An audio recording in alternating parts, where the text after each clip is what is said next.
नमस्कार, आप सभी का बहुत-बहुत स्वागत है आज के इस विशेष बातें मुलाकाती कार्यक्रम में। आशा करूँगा आप सभी हेल्दी, वेल्दी और हैप्पी होंगे। आइए आपकी खुशी को बढ़ाने के लिए आज हमारे साथ विशेष आप देख रहे हैं, अशोक जी हमारे साथ जुड़े हुए हैं। नमस्कार। और नमस्कार अशोक जी, कैसे हैं आप? नमस्कार जी। और दया है आप लोगों की। और मैं चाहूँगा कि जो आप मशरूम का एक इंस्टीट्यूशन चला रहे हैं और बहुत ही अच्छी तरह से आप इसे रन कर रहे हैं, मुझे बड़ा अच्छा लगा। एक्चुअली मैं आपका ये बोर्ड देखकर ही मैंने सदाराम भाई से बोला कि भाई ये चीज़ क्या है, इसको जानना है और है क्या कोई इंस्टीट्यूशन वाले पहचान के आपके, तो उनसे मैं मेरी बात कराओ। आपका बहुत बहुत बिल्कुल। धन्यवाद कि आप यहाँ इसको हमारे बोर्ड को देखकर आप यहाँ आए और आपने जो है ना इंटरव्यू लेने की ठानी। आपका स्वागत है मेरे सेंटर में। बताइए क्या जानना चाहेंगे आप रमेश भाई? अशोक भाई, पहले तो आप अपने बारे में बताइए हमें कि आपका इस फील्ड से कैसे जुड़ना हुआ, उसके बाद फिर हम मशरूम के बारे में जानेंगे अगले 10 मिनट में। जी। ऐसा है रमेश भाई, मैं जो है कृषि विज्ञान केंद्र में सर्विसरत था, मैं कार्यरत था। ये हमारा जो कृषि विज्ञान केंद्र है उस समय कृषि ज्ञान केंद्र हुआ करता। अच्छा। ये 79 में मैंने वहाँ ज्वाइन किया था। तो वहाँ पे मैं स्पेशलिस्ट था as a animal science specialist, मतलब पशु विज्ञान का वो काम था। अच्छा। और मेरे पास जो विभाग था वो डेयरी, पोल्ट्री और पिगरी का था। तो लेकिन जब मैंने वहाँ काम किया तो शुरू में मैंने देखा कि जो है ना ये हरियाणा में खास तौर से जो लेडीज़ हैं हमारी, जी जी, तो वो मेरे दिमाग में ये था कि ये हमारे से कुछ ना कुछ बेहतर जानती हैं और अच्छी सेवा करती हैं पशुओं की। जी। तो वो उन पशुओं की सेवा करने में जो पारंगत हैं और परंपरागत हैं और ज्ञानी हैं, तो मेरे को ये लगा कि इनको कुछ ज़्यादा हम ज्ञान इसमें पशुपालन के बारे में दे नहीं सकेंगे, क्योंकि मेरी जो रिसर्च थी वो मुर्रा भैंस के ऊपर थी। अच्छा। पीजी में। तो फिर मैंने जो है ना वहाँ पे ये देखा कि भाई उस समय ये 79 की बात है। तो उस समय जो है पोल्ट्री और पिगरी का जो है ना सेक्टर ऐसा था जो बचा हुआ था ग्रामीण परिवेश से। अच्छा। तो फिर मैंने उसमें पारंगत हासिल की और मैंने उनको वो खुलवाया, लेकिन बहुत जल्दी जो है ना मेरा मोह भंग हो गया पोल्ट्री से भी और पिगरी से भी। कि भाई ये तो एक तरह से जीव हत्या है और इसमें जो है मेरे को इन्वॉल्व नहीं होना चाहिए। तो मेरी अंतरात्मा ने मेरे को वो नहीं किया। तो फिर मैं दोबारा से फिर मेरे को इसमें संपर्क में आया। मैं एक किसान की, वो मेरे से एक्चुअली में पिगरी फार्म की ट्रेनिंग लेके गया था और उसने ये काम किया था। अच्छा। तो मैंने कहा भाई ये आपने क्या कर रखा है, इसके बारे में मुझे ये बताओ। तो उस समय इसका ये शुरू हुआ था। ये होंगी बात आपकी 84-85 के करीब की। जी। तो उनसे मैंने मिलके फिर मैंने इसके बारे में कुछ सीखा। फिर मैं इसके तहकीकात में गया तो मैंने सोचा कि चलो, क्योंकि मेरा ये मानना हुआ है कि जो काम आप किसी दूसरे को करने को कहते हो जी, तो वो मुझे खुद भी करना चाहिए, तभी मैं उसको कह सकूँ कि भाई हाँ ये काम आप भी करो, अच्छा है। तो मैंने जो है फिर इसमें मशरूम के बारे में उनसे जानकारी ली। फिर मैं और अधिक जानकारी लेने के लिए अपना ये हमारा सेंट्रल गवर्नमेंट का जो है ना ICR का केंद्र है आपका सोलन में, मशरूम अब तो डायरेक्टरेट हो रहा है, उस टाइम तो वो मशरूम रिसर्च सेंटर था। बिल्कुल। तो वहाँ पे मैं गया, उनसे ही बातचीत की, अपनी यूनिवर्सिटी से ही बातचीत की। फिर मैंने अपना यहाँ पूसा इंस्टीट्यूट में भी जो है ना एक विभाग है आपका माइकोलॉजी का, उसमें भी मैं गया, उनसे ही बातचीत की। और अंत में जहाँ से मैंने ग्रेजुएशन की थी कभी पुराने समय में पंतनगर कृषि विश्वविद्यालय से, जो कि हिंदुस्तान का पहला जो है प्रथम कृषि विश्वविद्यालय है इस देश का। तो वहाँ पे मैं गया तो मुझे पता लगा, क्योंकि हमारे टाइम पे तो मशरूम नाम की कोई चीज़ नहीं थी वहाँ पे। तो मेरे को किसी मेरे मित्र ने बताया कि आप इधर उधर घूम रहे हो और आपको कोई बढ़िया गुरु नहीं मिल रहे हैं। तो मैं उनके पास गया तो वहाँ बैठा, मैं उनसे बातचीत की। तो वहाँ पे एक छोटा सा बड़ा अच्छा रिसर्च सेंटर उस टाइम तक स्थापित हो गया था। तो मैं फिर वहाँ पे गुरु बनाए मैंने, एक डॉक्टर हमारे RP सिंह जी हैं। तो उनसे जो है ना मुझे सेटिस्फेक्शन मिला कि हाँ ये आदमी अच्छा जानते हैं, तो मुझे ये गुरु बनाने चाहिए और इनसे सीखनी चाहिए। क्योंकि हमारे समय में जब हम पढ़ते थे BSc MSc PhD में, तो उस समय मशरूम का कोई 2-4 लाइनों के अलावा कोई खास जो है ना ज्ञान हमारी किताबों में या हमारे प्रोफेसर्स में या हमारे टीचर्स में था नहीं। तो फिर उनसे मैं ये सारा जानकारी लेकर आया और मेरे को ये देखा कि भाई क्योंकि किसान जो है अगर खाली खेती पर निर्भर रहेगा तो वो खाली खेती के ऊपर जो है ना ज़्यादा अपना आमदनी बढ़ा नहीं सकता। बिल्कुल। और उसका गुजारा चलेगा नहीं, क्योंकि अभी तक मेरे को 79 से लेके और ये 90 तक की बात है, मुझे ये आभास हो चुका था कि जिस किस्म की हम खेती है रासायनिक खेती कर रहे हैं लोग बाग, और हमारा सेंटर और मेरे और साथी इंक्लूडिंग मी आल्सो, हम सबको ये कहते थे ये खाद डाल दे वो डाल दो, तो ये हमने उसमें करवाना शुरू करा तो मेरा मोह भंग हो चुका था एक्चुअली में सो कॉल्ड जो आधुनिक वैज्ञानिकता थी और हमारी वो थी। तो इसके साथ ही फिर मैंने जो है ना, आपने सुना होगा ये वर्मी कल्चर का नाम या केचुए पालन का नाम जी, कि भाई ये एक्चुअली में आधारभूत है आपकी आज की प्राकृतिक खेती का या आपकी रासायन मुक्त खेती का, इसका खाद जो है आपको डालना ही डालना पड़ेगा। तो फिर इसके लिए भी मैं वहाँ गया, क्या नाम है, मुझे पता लगा कि एक सज्जन पुरुष जो है ना, उनका नाम था डॉक्टर बीडे, वो इंग्लैंड से इसके केचुओं के ऊपर पीएचडी करके आए थे। तो मैं उनके पास गया, उनका सेंटर देखा, उनसे 3 दिन की हमने जो है ना ट्रेनिंग भी ली, तो उसमें मुझे लगा कि हाँ ये किया जा सकता है। बदकिस्मती से ये हमारी पूसा वगैरह और ये हमारी यूनिवर्सिटीज़ वगैरह ये सब केचुए पालने में असमर्थ थे, लेकिन ये मेरे को ईश्वर की कृपा से सौभाग्य प्राप्त हुआ कि मैं वहाँ जाके देख का आया, और जो काम यहाँ उस समय 10-10 लाख रुपए में भी बड़े बड़े इंस्टीट्यूट नहीं कर पाए थे, मैंने जो है ना ये 5-5.5 हज़ार में मैंने इसका वो किया। और फिर जब इसको हम बेचने निकले तो ये बिक्री में ना हुई, तो जब बिक्री करने की शुरुआत करी तो मेरे एक आदमी आपकी तरह से जो मेरे क्लास फेलो थे, वो एक दिन मुझे, मैं सड़क पर खड़ा था तो वो मुझे मिले, वो देख के मेरे पास आए और उन्होंने मेरा यहाँ एक इंटरव्यू कराया सारे पीटीआई से, वो पीटीआई में थे। उन्होंने जो है ना काफ़ी दिल्ली से जो है कोई 25-30 ये क्या कहते हैं पत्रकार महोदय बुलाए और उन्होंने सब ने इंटरव्यू लिया। तो उसके बाद ये वर्मी कंपोस्ट जो है प्रचलन में आया और लोग बाग इसे खरीदने लगे, और हमने भी इसको काफ़ी सेंटरों को खुलवाया। तो आप कह सकते हैं कि जो केचुए पालन है वो ये मेरी देन है इस उत्तर भारत को, और आपका जो है ना राजस्थान बिहार वगैरह ये आपका ये सब जगह ये हमारी देन है।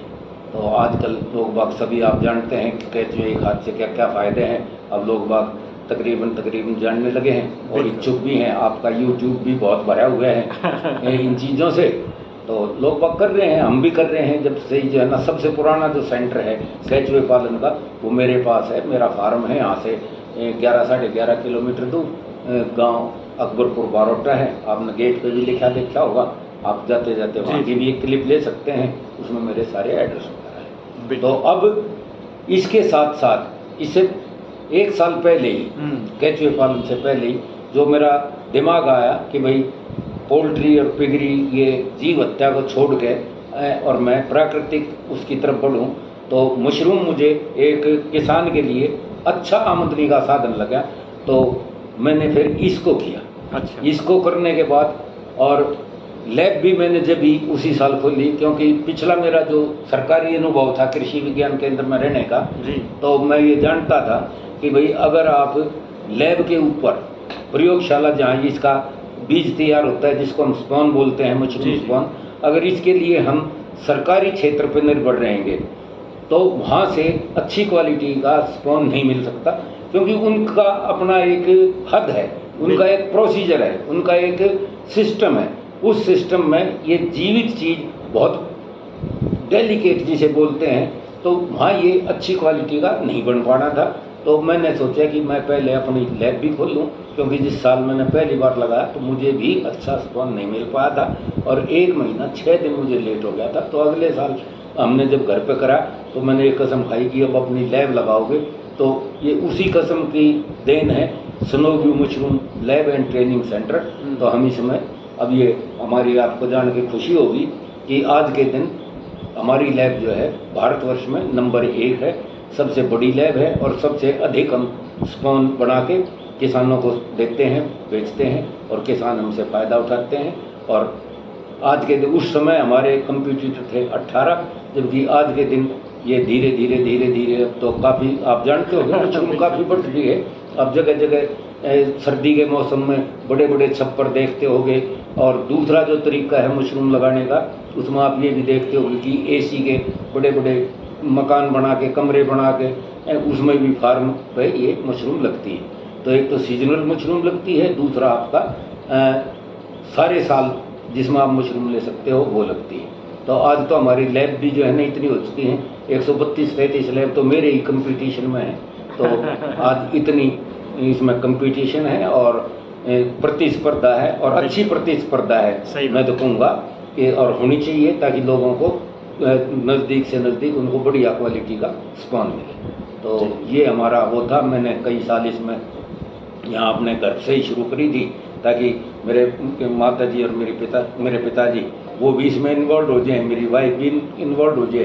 तो उनसे सारा काम करवाया और एक टाइम ऐसा आया कि हिंदुस्तान में हमने सबसे पहले ये समझिए कि 23 बाई 60 फुट लंबे शेड जो हैं 50 शेड मैंने ही लगाए थे, और उनसे काफ़ी अच्छा मुनाफा होया। और ये आज के दिन अगर ये कहा जाए कि किसान की आमदनी बढ़ाने के लिए, और जो समाज में आप देख रहे होंगे कि हमारे यहाँ कुपोषण बहुत है, देहात में भी कुपोषण है, शहर में भी कुपोषण है, और महिलाओं में भी कुपोषण है, बच्चों में भी कुपोषण है, आदमियों में भी कुपोषण है। तो कुपोषण और बेरोजगारी को दूर करने के लिए और आमदनी बढ़ाने के लिए मैं समझता हूँ कि किसान के लिए इससे अच्छा जरिया और नहीं हो सकता, क्योंकि जो इसके आपके कृषि के अवशेष हैं, जैसे आपका भूसा है वो बचा हुआ है, गेहूँ ले लिया, भूसा बचा दिया, उसको जानवरों को खिला, या उसका दूसरे नंबर पर अगर सबसे बढ़िया सदुपयोग है तो ये।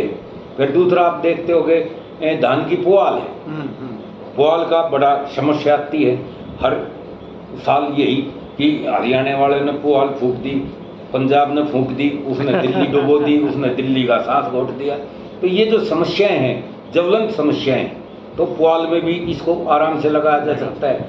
और जब इसको उसमें लगाओगे तो जब वो पैसा देगी, क्योंकि आज हर आदमी हर चीज़ जो है ना वो संबंध वगैरह सब पैसे से जुड़ते जा रहे हैं धीरे धीरे। हर एक आदमी को पैसा चाहिए। अगर आपको उससे पैसा मिलेगा तो उस साइंस को अप्लाई करेंगे, अगर उससे पैसा मिलेगा तो उस धर्म को अप्लाई करेंगे। सारे जो है ना पैसे के पीछे अब हमारी बुद्धि इतनी मलिन हो ली, या समझ लो कि ज़रूरत हो चुकी है हम लोगों की, कि आर्थिक रूप से हर आदमी मजबूत होना चाहता है, आर्थिक रूप से ज़्यादा कमाना चाहता है।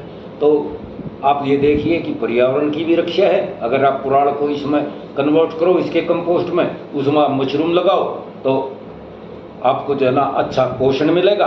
और दूसरा क्या है कि जब वो उसमें से आपकी मशरूम आ जाएगी, उस मशरूम के बाद जो स्पेंट कंपोस्ट बचेगा वो खेतों के लिए बहुत अच्छी खाद है। अच्छा, इतनी अच्छी खाद है कि जैसे आप ये देख रहे होंगे कि आजकल प्राकृतिक खेती का और बिना इसकी खेती का जो है ना टिकाऊ खेती का काफ़ी प्रचलन हो रहा है। तो उसमें ये भी कह रहे हैं कि भाई रसायन प्रयोग ना करो।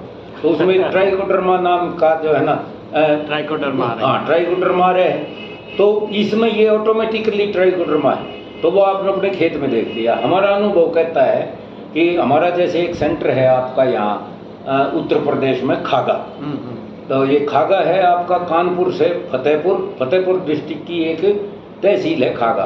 तो वहाँ पे काफ़ी वो है, और हमने अपना एक सेंटर खोला हुआ है वहाँ पे, ताकि हम वहाँ के किसानों को अच्छी किस्म का स्पॉन वहीं उपलब्ध करा दें, और जो चीज़ें यहाँ से ना मिलती हों, उनको अपने यहाँ से ना मिलती हों, उन चीज़ों को भी हम उन्हें उपलब्ध कराएं। तो वहाँ की हमारी रिपोर्ट जो है ना, वहाँ जो ज़मीन खराब थी जिसमें साल्ट वगैरह थे, तो वहाँ वो क्या करते हैं, जिस खेत में ये साल्ट है या ज़मीन खराब है, पैदावार नहीं हो रही है, उसको वो मशरूम लगा लेते हैं और उसका स्पेंट कंपोस्ट सारा का सारा उसमें कर देते हैं। तो वहाँ पे वो अगले ही साल सेट हो जाता है। वो ज़मीन जो है ना बहुत अच्छी होती है, औरों के अड़ोसी पड़ोसियों के मुकाबले में और अच्छी ज़मीनों के मुकाबले में भी उसमें अच्छी पैदावार हो रही है। तो मेरे पास इस तरह का सर्वे भी है और हमारे को रिपोर्ट भी है। क्यों? क्योंकि उसमें जो है भरपूर मात्रा में कार्बन है, और उसमें भरपूर मात्रा में नाइट्रोजन, फास्फोरस, पोटाश और जो भी तत्व कृषि के लिए ज़रूरी है, किसी भी पेड़ पौधे के लिए ज़रूरी है, वो हैं। तो इसलिए इसका जो है कहते हैं ना, आम के आम और गुठलियों के दाम। पहले उससे मशरूम लो, उससे अच्छा पोषण मिलेगा आदमियों को, उसके बाद जो बचेगा वो पोषण मिलेगा हमारी धरती माँ को, हमारे खेतों को, और उससे भी फिर अच्छा आपकी फसल होगी। चाहे सब्जी लगाओ, चाहे अनाज लगाओ, चाहे फल फ्रूट लगाओ, कुछ भी लगाओ, तो वहाँ पे अच्छा होता है। तो इसलिए जो है ना, ये वो चल रहा है प्रोग्राम, ठीक है। और किसान के लिए मैं तो कहूँगा कि बहुत अच्छा काम है, हर किसान को करना चाहिए, क्योंकि जिस तरह से इसमें केसिंग की जाती है, गोबर की खाद है, गोबर की खाद उनको मिलती है। आमतौर पर किसान क्या करता है कि वो उपले बना के उसको फूंकता है। देखिए, हमारी हिंदू संस्कृति में भी आप देखते होंगे कि जब इंसान मृत्यु को प्राप्त होता है तो उसको जलाते हैं। तो मतलब किसी भी चीज़ को जब जलाते हैं कि जब उसका अंत आ जाता है, उसकी कोई यूटिलिटी नहीं बचती, या उसने कोई बीमारी फैलानी है। अगर आदमी मर के बाहर पड़ा रहे तो सड़ेगा, उससे बीमारियां फैलेंगी, पशु मरता है उससे भी इसी तरह से होते हैं। तो उसका अंतिम संस्कार इसीलिए तो करते हैं ना। तो ये जो पुराण वगैरह फूकते हैं या खेतों में आग लगाते हैं, उसमें करोड़ों करोड़ों अरबों खरबों जो है ना जीवाणु होते हैं, सूक्ष्म जीव होते हैं। वो जीव अगर फूकेंगे, अगर हम उन्हें जला देंगे, तो वो जमीन जो है ना धीरे धीरे बंजर हो जाएगी। आप देखते होंगे हमारी हिंदू संस्कृति के अनुसार भी कि हमारे यहाँ धरती को धरती माँ बोला गया है, जबकि इंग्लिश में उसको सॉइल बोला गया है। हिंदी में अगर उसमें देखें तो मृदा कहा गया है, और हम आम भाषा में अगर उसको कहते हैं तो उसको हम धरती माँ कहते हैं। अब धरती माँ क्यों कहते हैं? क्योंकि वो जीवन देती है। उसमें जो जीवाणु है उनको भी जीवन देती है। उसके ऊपर जो अनाज, फल, फूल, साग, सब्जी जो पैदा होती हैं उनमें भी जीवन आता है। क्योंकि ये तो एक साइंटिफिक भी सत्य है कि कोई भी चीज़, आप मरी हुई चीज़, जैसे आप यही ले लो, हमारी मेज ले लो या फोन ले लो या कोई भी लोहा ले लो, वो कोई फोन से फोन पैदा किया जा सकता है? नहीं किया जा सकता ना। इसी तरह से जमीन से हम तरह तरह की चीज़ें पैदा कर सकते हैं। क्यों? जमीन में पैदा करने की शक्ति है, इसीलिए उसे धरती माँ बोला गया है। तो उसकी भी जो है ना कंडीशन अच्छी होनी चाहिए। और अगर हम इसी तरह से रसायन डाल डाल के उन जीवाणुओं को मार देंगे, सूक्ष्म जीवियों को मार देंगे, आग लगा के उन्हें फूंक देंगे, तो हम तो अपनी उसमें जो है ना अपने लिए अपना अंतिम संस्कार अपने आप ही कर रहे हैं। क्योंकि जब धरती माँ हमारी मर जाएगी तो हमें खाने पीने के लिए कहाँ से मिलेगा? तो हमारा भी अंत जो है ना निश्चित है। तो इस तरह से मैं कहूँगा कि इसका वो आपको काम करना चाहिए। और तरह तरह की आजकल तो कई मशरूम है, हालांकि जो है ना कहीं बटन मशरूम है, कहीं ऑयस्टर मशरूम है, कहीं वालवरेला मशरूम है। 6-7 प्रजातियाँ इस तरह की हैं जिनको हम आराम से अपने अलग अलग रीजन में लगा सकते हैं। क्योंकि पहले तो यही भ्रांति थी कि भाई ये तो मशरूम जो है ना ठंडे मुल्कों की चीज़ है, लेकिन फिर ये ठंडे मुल्कों से जो है ना इंग्लैंड से आपके यहाँ सोलन में आई, तो ये कहने लगे कि ये तो खाली जो है ना बस पहाड़ों की चीज़ है। तो शुरू में इसका क्या हुआ कि आपका सोलन हिमाचल में गया और थोड़ा बहुत काम इसके ऊपर आपका जम्मू कश्मीर रीजन में किया गया, वहाँ पे भी इसको बढ़ावा दिया गया।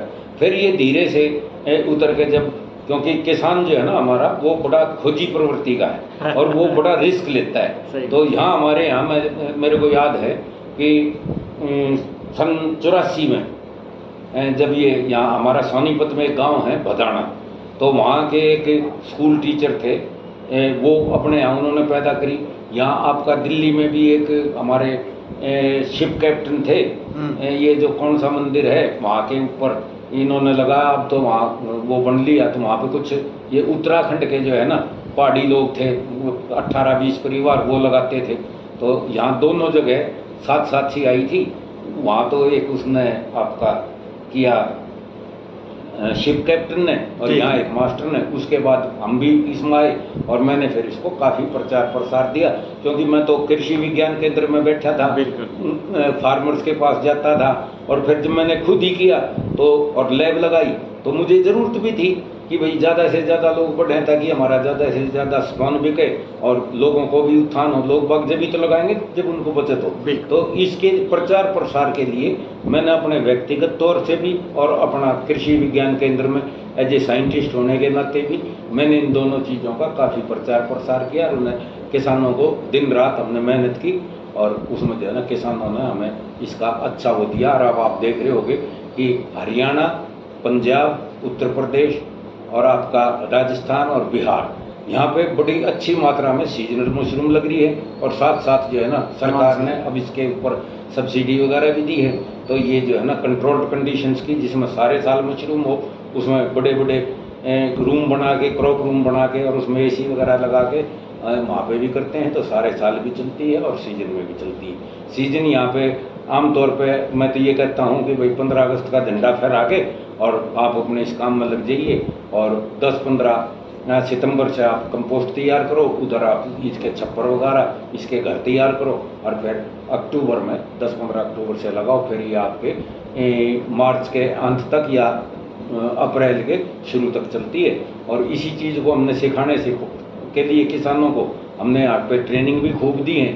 अब ये जब से कोरोना आया है, कोरोना आने के बाद थोड़ी सी दिक्कत हो रही है लोगों को आने में, तो अब मैंने एक चैनल चलाया है। मेरा चैनल जो है ना किसान भाइयों को देखना चाहिए। वो एक तरह से ट्रेनिंग में जो मेरे नोट्स हैं, जिनको मैं ट्रेनिंग में लोगों को बताता हूँ, अपने किसानों को बताता हूँ, उन्हीं के ऊपर मैंने ये 15-15, 20-20 मिनट के वीडियो बना के डाल रखे हैं।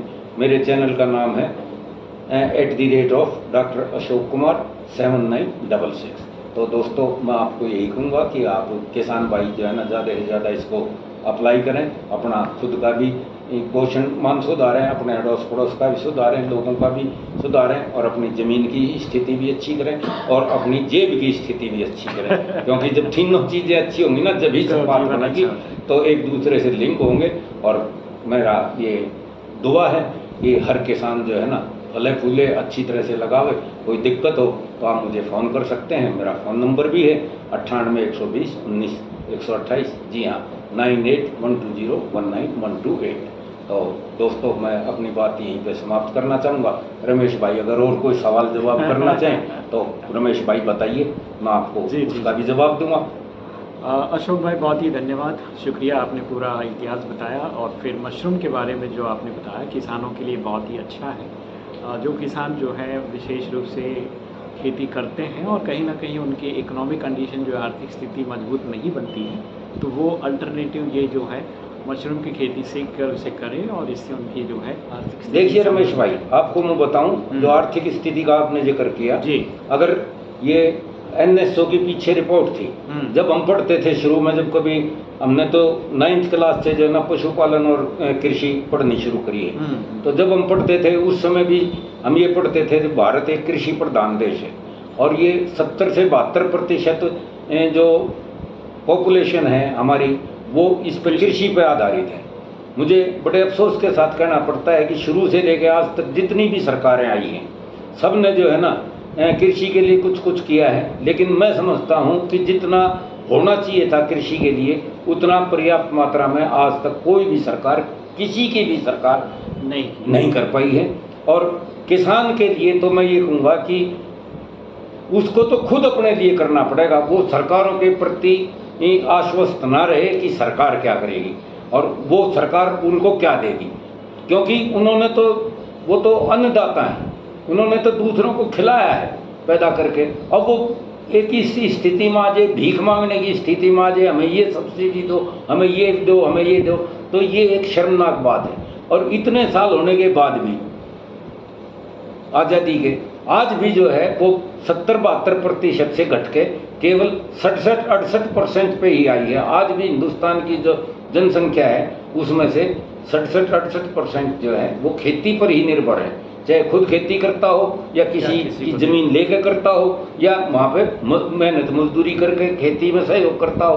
तो इस तबके को अपने आप ही ये करना पड़ेगा और इसको खुद ही ये देखना पड़ेगा कि उनकी आय कैसे बढ़ेगी, किस तरह से वो आय बढ़ा सकते हैं, किस तरह से वो देश की सेवा कर सकते हैं और किस तरह से वो अपनी सेवा कर सकते हैं। तो ये है स्थिति आज के दिन।